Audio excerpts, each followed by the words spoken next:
Hi, my name is Larry Newman. I'm an attorney. I'm located in Ithaca, New York, and today I'd like to tell you about one of my recent cases. The names have been changed to protect the innocent. It was a DWI case.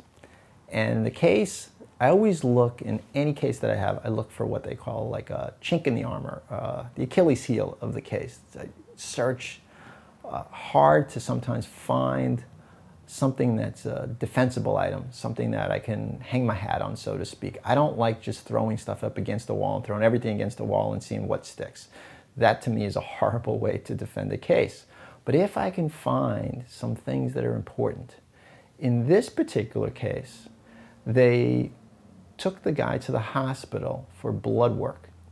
But the problem was, they waited a long time to take him to the hospital. And when they finally took him to the hospital, it was more than 2 hours had passed since the time that they were going to give him the test. And the problem with that is it doesn't totally kick the case out. You know, they used to be, if you didn't get the test done within 2 hours, that judges would just throw the case out, or at least throw the test out.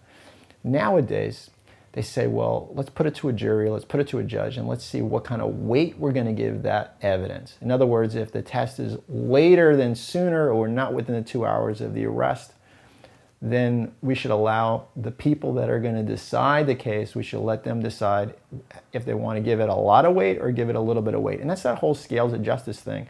You know, the scales of justice are there so people place evidence on the scales to weigh things out.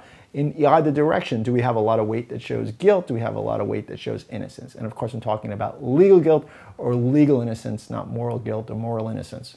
So in this particular case, I was going to hang my hat on the fact that they took so long to get this guy's blood. And I filed a whole bunch of motions concerning that they shouldn't suspend his license because who knows if the number that was going to come back from this blood result was going to be accurate.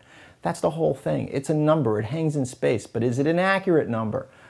Let's look at the context is what I say. I said, well, if the blood is not close in time to the driving, how accurate is it going to be? Because reasonable doubt, think about this, reasonable minds could make errors and say either the blood level could have been rising or it could have been falling. In other words, the blood result more than 2 hours away could have been much lower than at the time of driving, but it also could have been much higher than the time of driving depending upon how he was metabolizing the alcohol.